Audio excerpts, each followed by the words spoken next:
5. Nomadic empires. The term nomadic empires can appear contradictory.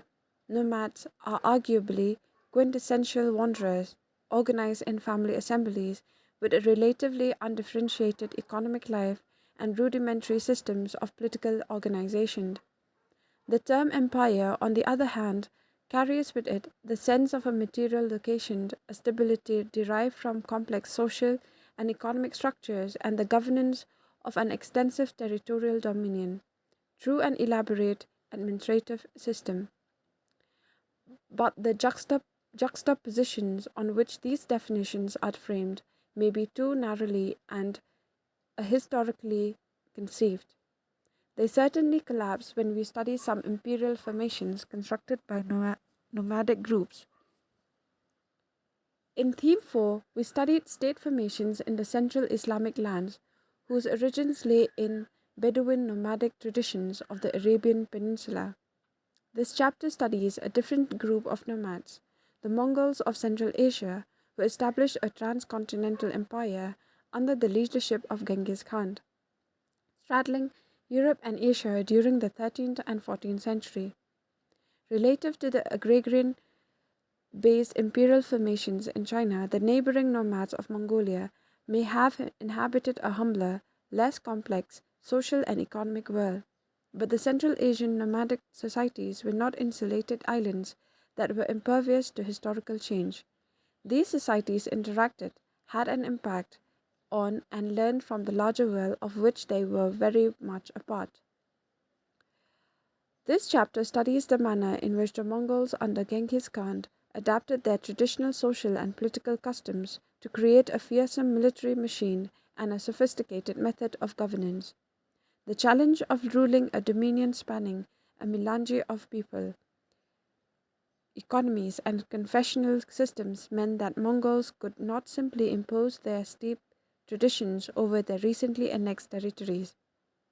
They innovated and compromised, creating a nomadic empire that had had a huge impact on the history of Eurasia, even as it changed the character and composition of their own society forever.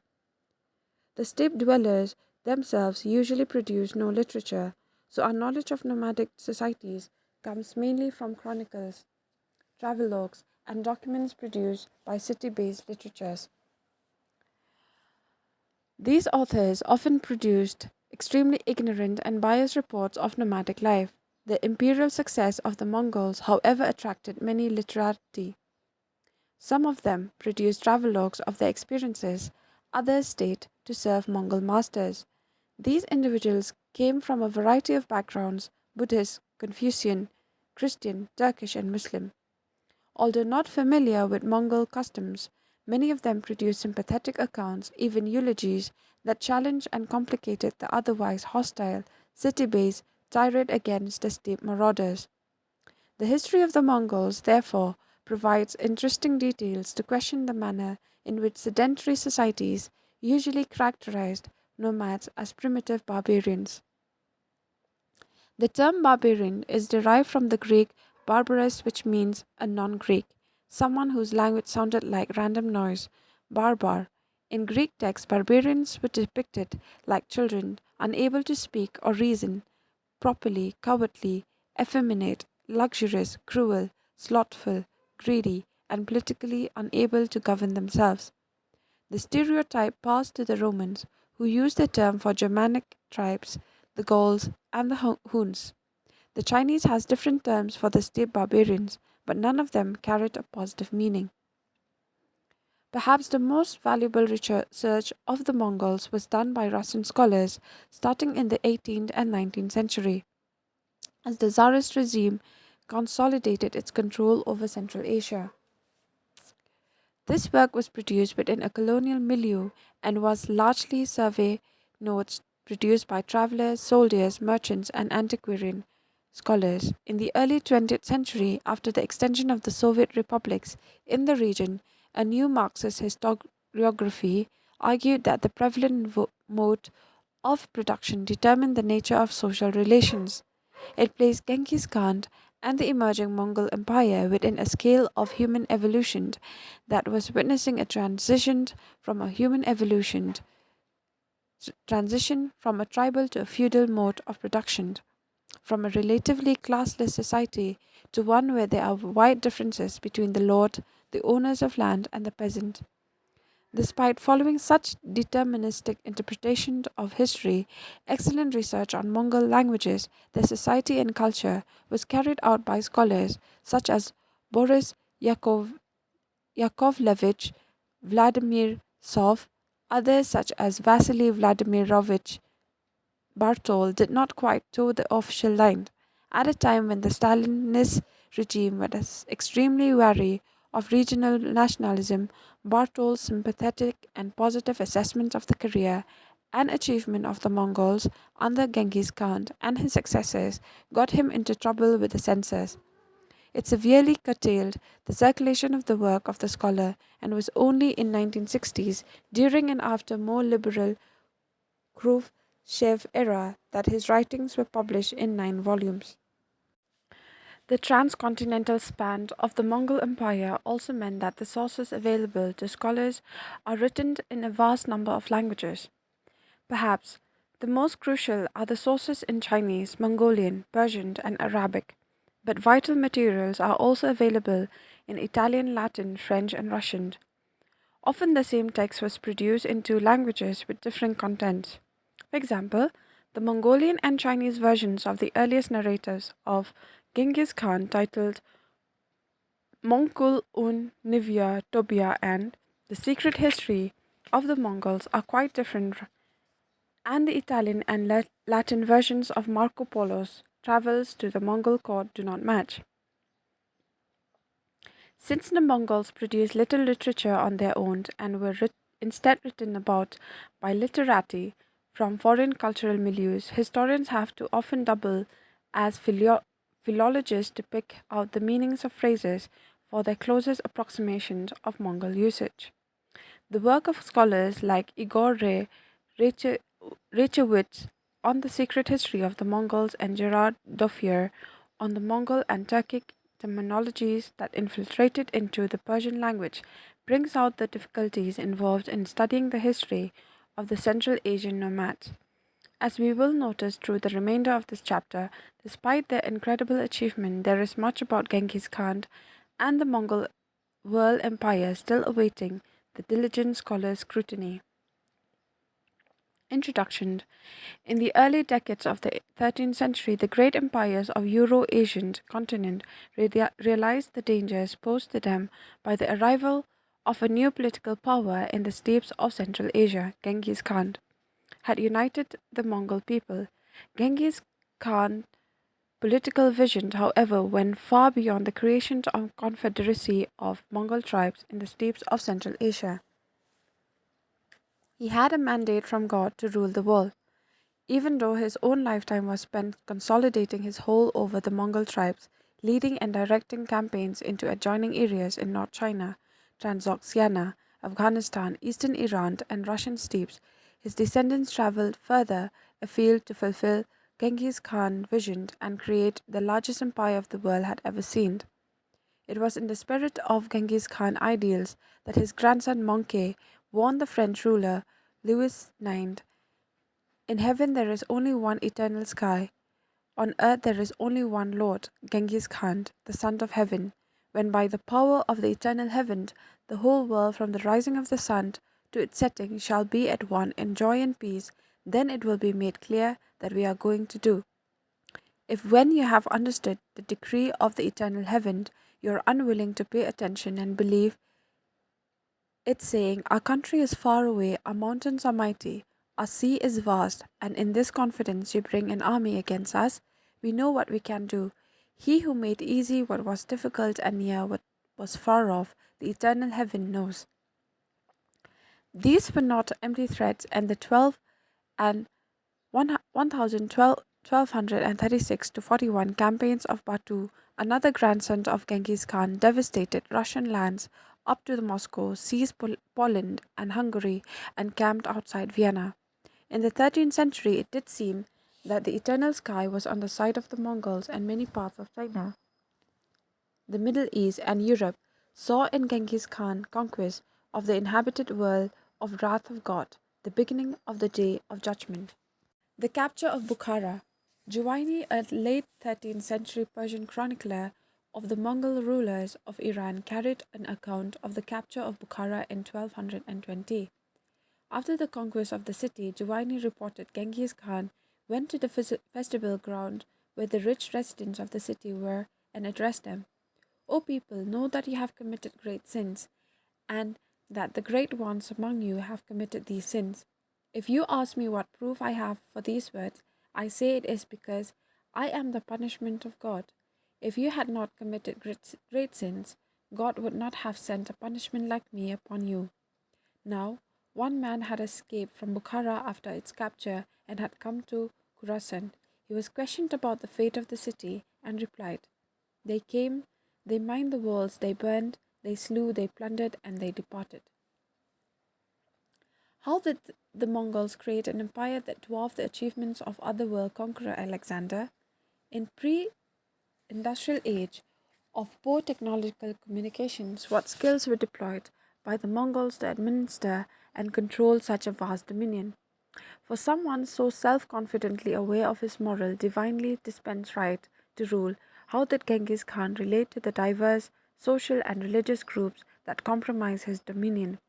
In the making of his imperium, what happened to this plurality?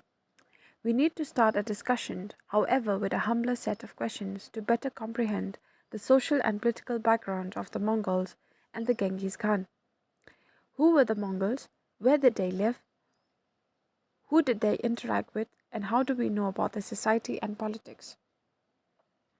Social and political background. The Mongols were a diverse body of people linked by similarities of the language of the Tatars, Khitan, and Manchus to the east and the Turkic tribes to the west. Some of the Mongols were pastoralists, while others were hunter gatherers. The pastoralists tended horses, sheep, and to a lesser extent cattle, goats, and camels. They nomadized in the steppes of Central Asia in a tract of land in the area of modern state of Mongolia. This was and still is a majestic landscape with wide horizons, rolling plains, ringed with snow-capped Altai mountain on the west, and arid Gobi Desert in the south, and drained by the Onan and Selenga rivers, and myriad springs from the melting snow of the hills in the north and west. Lush, luxuriant grasses for pasture and considerable small game were available in a good season. The hunter-gatherer resided to the north of the pastoralists in the Siberian forest. They were a humbler body of people than the pastoralists, making a living from trade in furs of animals trapped in the summer months. There were extremes of temperature in the entire region, harsh, long winters followed by brief, dry summers. Agriculture was possible in the pastoral regions during short parts of the year, but the Mongols did not take to farming. Neither the pastoral nor the hunting gathering economies could sustain dense population settlements, and as a result, the region possessed no cities. The Mongols lived in tents, gears, and traveled with their herds from their winter to summer pasture lands. Ethnic and language ties united the Mongol people, but the scarce resources meant that their society was divided into patrilineal lineages. The richer families were larger, possessed more animals and pasture lands. They therefore had many followers and more influential in local politics. Periodic natural calamities, either unusually harsh cool winters when game and stored provisions ran out, or drought which parched the grasslands, would force families to forage further afield, leading to conflict over pasture lands and predatory raids in search of livestock. Groups of families would occasionally ally for offensive and defensive purposes around richer and more powerful lineages, but barring the few exceptions, these confederacies were usually small and short lived. The size of Genghis Khan's confederation of Mongol and Turkish tribes was perhaps matched in size only by that which had been stitched together in the 5th century of Attila. Unlike Attila, however, Genghis Khan's political system was far more durable and survived its founder. It was stable enough to counter large armies with superior equipment in China, Iran, and Eastern Europe. And as they established control over these regions, The Mongols administered complex agrarian economies and urban settlements, sedentary societies that were quite distant from their own social experience and habitat. Although the social and political organizations of the nomadic and agrarian economies were very different, the two societies were hardly foreign to each other. In fact, the scant resources of the steppe lands drove Mongols and other Central Asian nomads to trade and barter with their sedentary neighbors in China. This was mutually beneficial to both parties. Agricultural produce and iron utensils from China were exchanged for horses, furs, and game trap in the steppe. Commerce was not without its tension, especially as the two groups unhesitatingly applied military pressure to enhance profit. When the Mongol lineages allied, they could force their Chinese neighbors to offer better terms, and trade ties were sometimes discarded in favor of outright plunder. This relationship would alter when the Mongols were in disarray. The Chinese would then confidently assert their influence in the steppe. These frontier wars were more debilitating to settled societies. They dislocated agriculture and plundered societies. Nomads, on the other hand, could retreat away from the zones of conflict with marginal losses. Throughout its history, China suffered extensively from nomad intrusion and different regimes, even as early as the 8th century BCE, built fortifications to protect their subjects. Starting from the 3rd century BCE, these fortifications started to be integrated into a common defensive outwork known today as Great Wall of China, a dramatic visual testament to the disturbance and fear penetrated by nomadic raids on the agrarian societies of North China. Listed below are some of the great Central Asian steppe confederacies of the Turks and Mongol people. They did not all occupy the same region and were not equally large and complex in internal organization. They had a considerable impact on the history of nomadic populations, but the impact on China and the adjoining regions varied.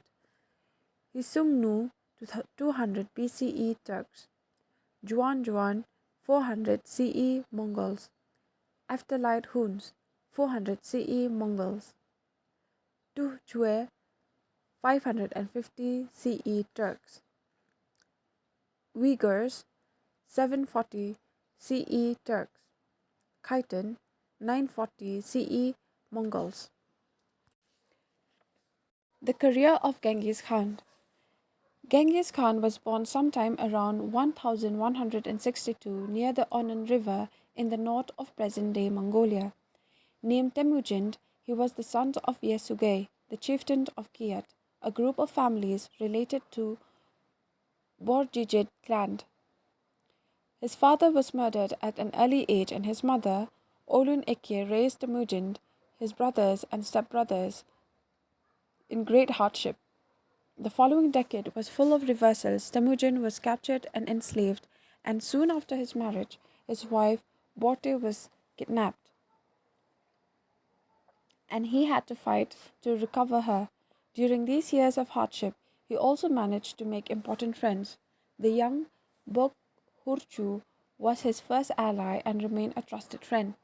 Jamuka, his blood brother, and was another. Temujin also restored all alliances with the ruler of Kereyets, Tugril, Ongkhan, his father's old blood brother.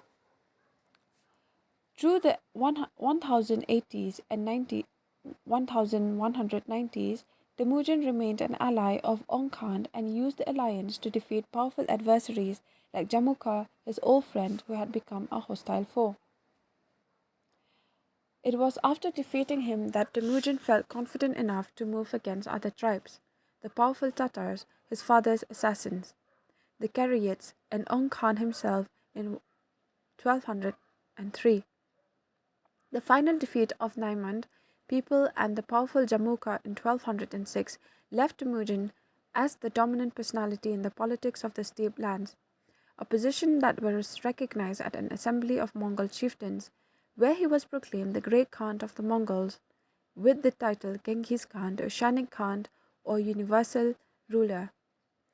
Just before the Qurtai of 1206, Genghis Khan had reorganized the Mongol people into a more effective, disciplined military force that facilitated the success of his future campaigns. The first of his concerns was to conquer China, divided at this time into three realms: the Xia people of Tibetan origin in the northwestern provinces, the Jurchen whose Qin dynasty ruled North China from Peking, the Sung dynasty who controlled South China. By 1209, the Hsai were defeated, the Great Wall of China was breached in 1213, and Peking sacked in 1215. Long drawn out battles against the Qin continued until 1234, but Genghis Khan was satisfied enough with the progress of his campaigns to return to his Mongolian homeland in 1216 and leave the military affairs to the region of his subordinates. After the defeat in 1218 of the Karakita, who controlled the Tian Shan mountains northwest of China, Mongol dominions reached the Amu Darya and the states of Transoxiana and Khwarezm. Sultan Muhammad, the ruler of Khwarezm, felt the fury of Genghis Khan's rage when he executed Mongol envoys. In the campaigns between 1219 and 1221, the great cities Otrar, Bukhara, Samarkand, Balkh, Gurganj, Merv, Nishapur, and Herat surrendered to the Mongol forces. Towns that resisted were devastated. At Nishapur, where a Mongol prince was killed during the siege operation, Genghis Khan commanded that the town should be laid waste in such a manner that the site should be ploughed upon, and that in the exaction of vengeance, not even cats and dogs should be left alive. Mongol forces in pursuit of Sultan Muhammad pushed into Azerbaijan, defeated Russian forces at the Crimea, and encircled the Caspian Sea. Another wing followed the Sultan's son, Jalaluddin, into Afghanistan and the Sindh province. At the banks of the Indus, Genghis Khan considered returning to Mongolia through North India and Assam, but the heat, the natural habitat, and the ill portents reported by his shaman soothsayer made him change his mind. Genghis Khan died in 1227, having spent most of his life in military combat. His military achievements were astounding, and they were largely a result of his ability to innovate and transform different aspects of steppe combat into extremely effective military strategies. The horse riding skills of the Mongols and Turks provided speed and mobility to the army. Their abilities as rapid shooting archers and horseback were further perfected during regular hunting expeditions, which doubled as field maneuvers. The steppe cavalry had always traveled light and moved quickly, but now it brought all its knowledge of the terrain and the weather to do the unimaginable. They carried out campaigns in the depths of winter, treating the frozen rivers as highways to enemy cities and camps. Nomads were conventionally at a loss against fortified encampments, but Genghis Khan learned the importance of siege engines and Navtha bombardment very quickly. His engineers prepared light portable equipment which was used against opponents with devastating effect. Estimated extent of Mongol destruction. All reports of Genghis Khan campaigns agree at a vast number of people killed following the capture of cities that defied his authority. The numbers are staggering. At the capture of Nishapur in 1220, 1,747,000 people were massacred, with the toll of Herat in 1222 was 1,600,000 people at the Baghdad in 1258. Smaller towns suffered proportionately. Nasa 70,000 dead, Baikak district 70,000, and at Tun in the Kohistan province 12,000 individuals were executed. How did medieval chroniclers arrive at such figures? Juwayni, the Persian chronicler of the Ilkhan, stated that 1,030,100 people were killed in Merv. He reached the figure because it took 13 days to count the dead and each day he counted 1 million corpses or 100,000 corpses. The Mongols after Genghis Khan. We can divide Mongol expansion after Genghis Khan that into two distinct phases. The first, which spanned the years 1236 to 42, when the major gains were in the Russian steppes, Bulgar, Kiev, Poland, and Hungary. The second phase, including the years 1255 to 1300, led to the conquest of all of China, Iran, Iraq, and Syria. The frontier of the empire stabilized after this campaign. The Mongol military forces, met with few reversals in the decades of campaigns, could not be sustained in the west. Although Vienna of campaigns could not be sustained in the west, although Vienna and beyond it, Western Europe as well as Egypt was within the grasp of Mongol forces. The retreat from the Hungarian steppes and defeat at the hands of the Egyptian forces signaled the emergence of new political trends. There were two facets to this. The first was a consequence of the internal politics of succession within the Mongol family, where the descendants of Jochi and Ogodei allied to control the office of the Great Khan in the first two generations. These interests were more important than the pursuit of campaigns in Europe. The second compulsion occurred as the Jochi and Ogodei lineages were marginalized by the Toluyid branch of Genghis Khanate descendants. With the ascension of Monkey, a descendant of Tolui, Genghis Khan's younger son, military campaigns were pursued energetically in Iran during the 1250s. But as Toluyid interest in the conquest of China increased during the 1260s, forces and supplies were increasingly diverted into the heartland of the Mongol dominion. As a result, the Mongols fielded a small, understaffed force against the Egyptian military. The defeat and increasing preoccupation with China of the Toluyid family marked the end of western expansion of the Mongols. Concurrently, conflict between the Jochid and the Tuluyid descendants along the Russian-Iranian frontier diverted the Jochids away from further European campaigns. The suspension of Mongol expansion in the west did not arrest their campaigns in China, which was reunited under the Mongols. Paradoxically, it was at the moment of these greater successes that internal turbulence between members of the ruling family manifested itself. The next section discusses the factors that led to some of the greater successes of the Mongol political enterprise, but also inhibited its progress. Social, political, and military organization.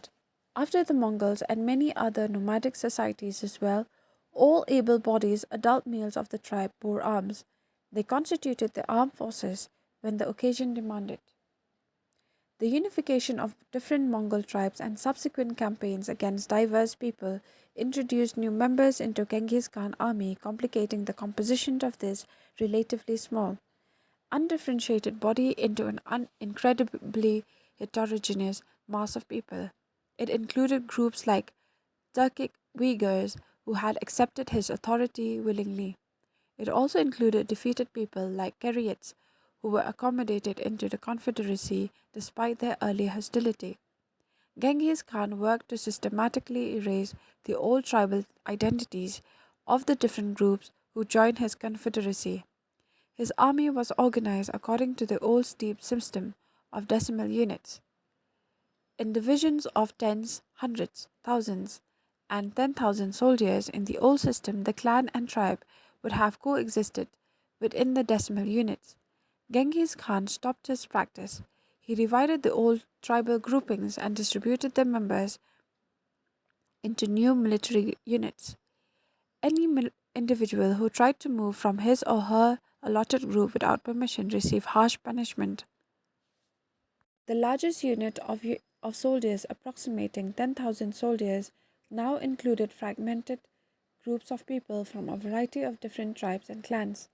This altered the old steppe social order, integrating different lineages and clans and providing them with a new identity derived from its progenitor, Genghis Khan.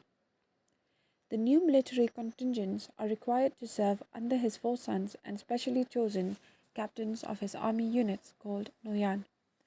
Also important within the new realm were a band of followers who had served Genghis Khan loyally through grave adversity for many years. Genghis Khan publicly honored some of these individuals as his blood brothers, yet others, freemen of the humbler rank, were given special ranking as his bondsmen, a title that marked their close relationship with their master.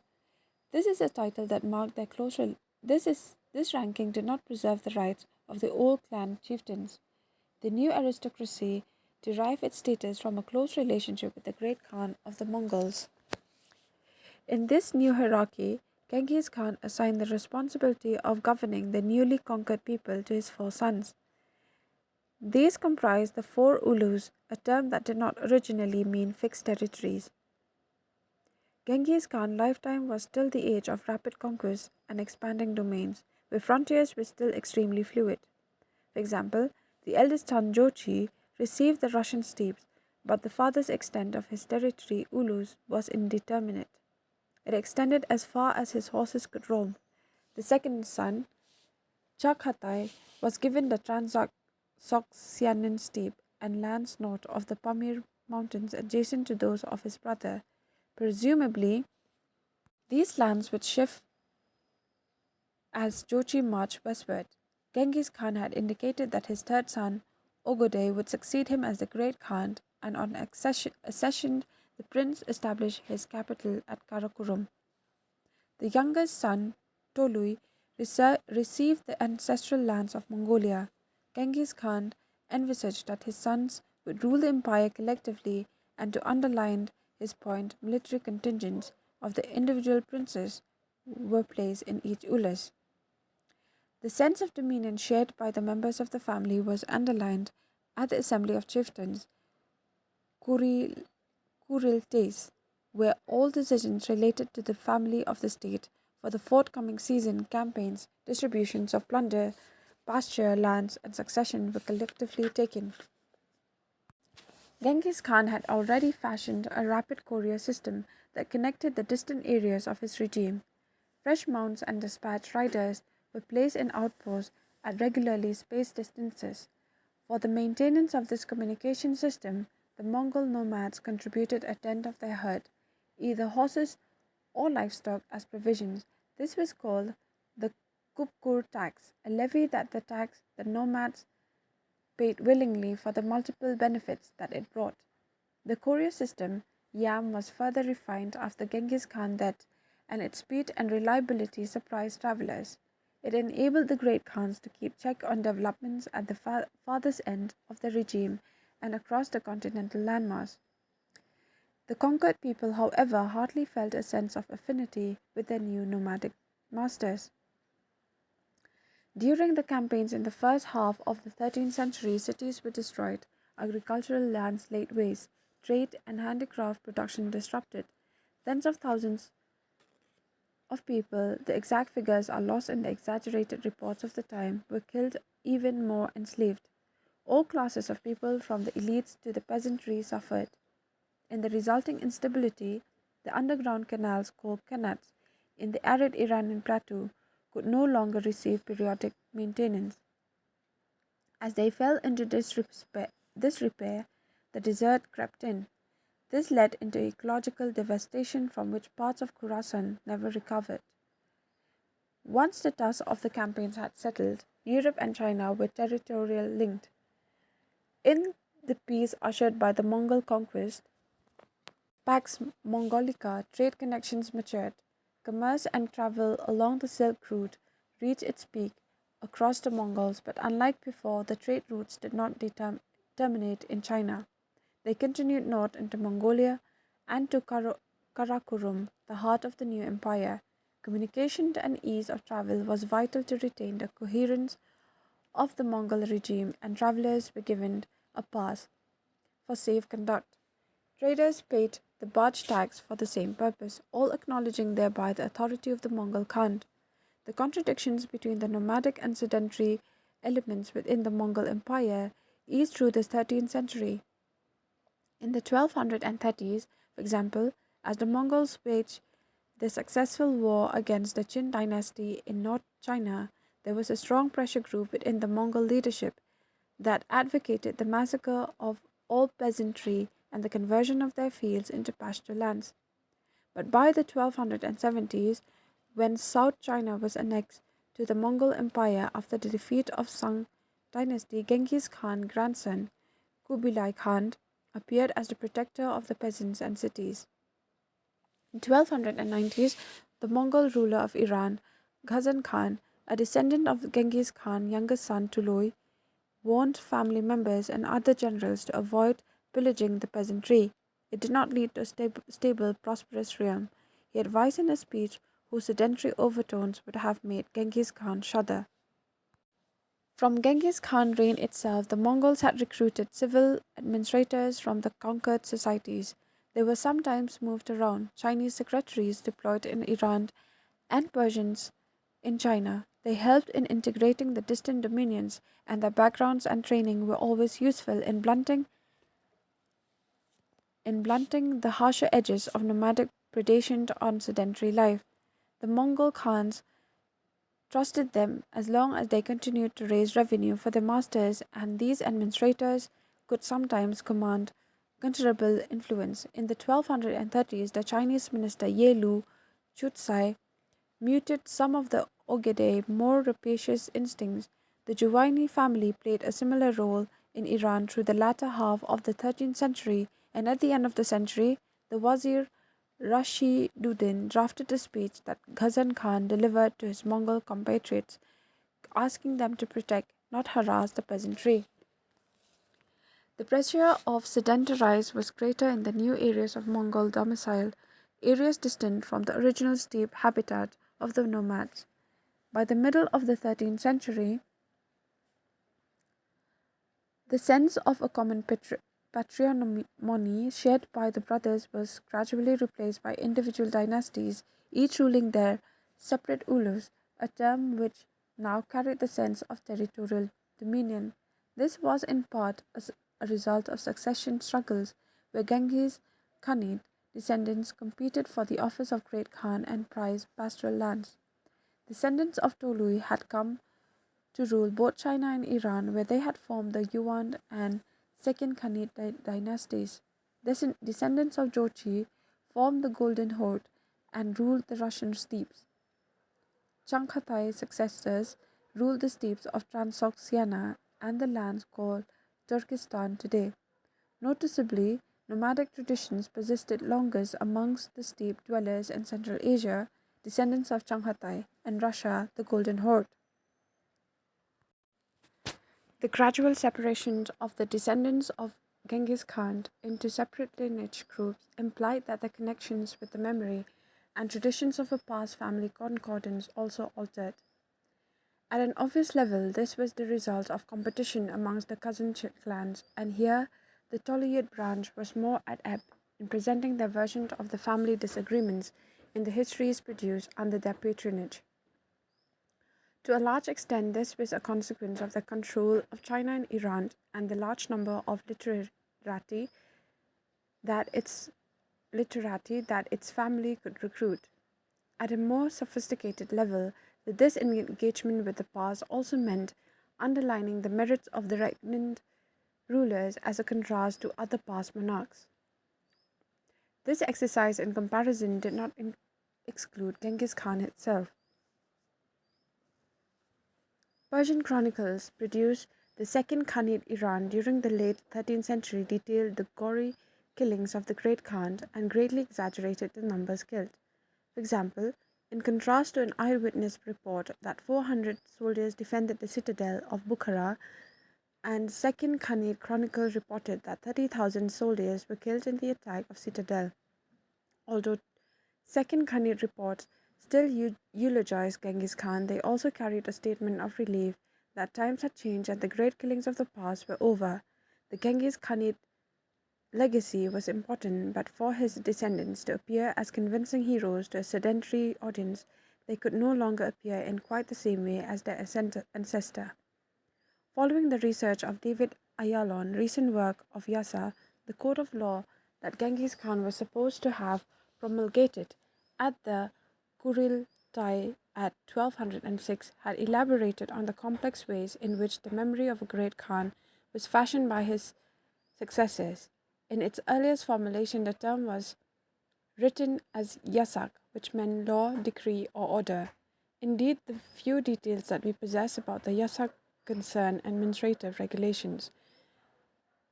The organization of the hunt, the army, and the portal system by the middle of the 13th century. However, the Mongols had started the related term yasa in a more general term to mean the legal court of Genghis Khan. We may be able to understand the changes in the meanings of the term if we take a look at some of the other developments that occurred at the same time. By the middle of the 13th century, the Mongols had emerged as a unified people and just created the largest empire the world had ever seen. They ruled over very sophisticated urban societies with their respective histories, cultures, and laws. Although the Mongols dominated the region politically, they were a numerically minority. The one way in which they could protect their identity and distinctiveness was through a claim to a sacred law given to them by their ancestor. The Yasau, in all probability, a compilation of customary traditions of the Mongol tribes, but in referring to it as Genghis Khan, code of law. The Mongol people also laid claim to lawgiver like Moses and Solomon, whose authoritative code could impose on their subjects. The Yasa served to cohere the Mongol people around a body of shared beliefs. It acknowledged the affinity of Genghis Khan and his descendants, and even as they absorbed different aspects of sedentary lifestyle, gave them the confidence to retain their ethnic identity and impose their law upon their defeated subjects. It was an extremely empowering ideology, and although Genghis Khan may not have planned such a legal code, it was certainly inspired by his vision and was vital in the construction of Mongol universal dominion. Yasa. In 1221, after the conquest of Bukhara, Genghis Khan had assembled the rich Muslim residents at the festival ground and had admonished them. He called them sinners and warned them to compensate for their sins by parting with their hidden wealth. The episode was dramatic enough to be painted, and for a long time afterwards, people still remember the incident. In the late 16th century, Abdullah Khan, a distant descendant of Jochi, Genghis Khan's eldest son, went to the same festival ground in Bukhara. Unlike Genghis Khan, however, Abdullah Khan went to perform his holiday prayers there. His chronicler, Hafiz-e-Tanish, reported this performance of Muslim piety by his master and included the surprising comment, "This was according to the Yasa of Genghis Khan." Conclusion. Situating Genghis Khan and the Mongols in the world history. When we remember Genghis Khan today, the only images that appear in our imagination are those of the conqueror, the destroyer of cities, and an individual who was responsible for the death of thousands of people. Many 13th century residents of towns in China, Iran, and Eastern Europe looked at the hordes from the steppes with fear and distaste, and yet, for the Mongols, Genghis Khan was the greatest leader of all time. He united the Mongol people, freed them from interminable tribal wars and Chinese exploitation, brought them prosperity, fashioned a great transcontinental empire, and restored trade routes and markets that attracted distant travelers like the Venetian Marco Polo. The contrasting images are not simply a case of dissimilar perspectives, they should make us pause and reflect on how one dominant perspective can completely erase all others. Beyond the opinions of the defeated sedentary people, consider for a moment the sheer size of the Mongol dominion in the 13th century and the diverse body of people and faiths that it embraced. Although the Mongol Khans themselves belonged to a variety of different faiths, Shaman, Buddhist, Christian, and eventually Islam, they never let their personal beliefs dictate public policy. The Mongol rulers recruited administrators and armed contingents from people of all ethnic groups and religions. Theirs was a multi-ethnic, multilingual, multi-religious regime that did not feel threatened by its pluralistic constitution. This was utterly unusual for the time, and historians are only now studying the ways in which the Mongols provided ideological models for later regimes. The nature of the documentation of Mongols and any nomadic regime makes it virtually impossible to understand the inspiration that led to the confederation of fragmented groups of people in the pursuit of an ambition to create an empire. The Mongol Empire eventually altered in its different milieus, but the inspiration of its founder remained a powerful force. At the end of the 14th century, Timur, another monarch who aspired to universal dominion, hesitated to declare himself monarch because he was not of Genghis Khanate descent. When he did declare his independent sovereignty, it was as the son-in-law of Genghis Khanate family. Today, after decades of Soviet control, the country of Mongolia is recreating its identity as an independent nation. It has seized upon Genghis Khan as a great national hero who is publicly venerated and whose achievements are recounted with pride. At a crucial juncture in the history of Mongolia, Genghis Khan has once again appeared as an iconic figure for the Mongol people, mobilizing memories of a great past in the forging of national identity that can carry the nation into the future.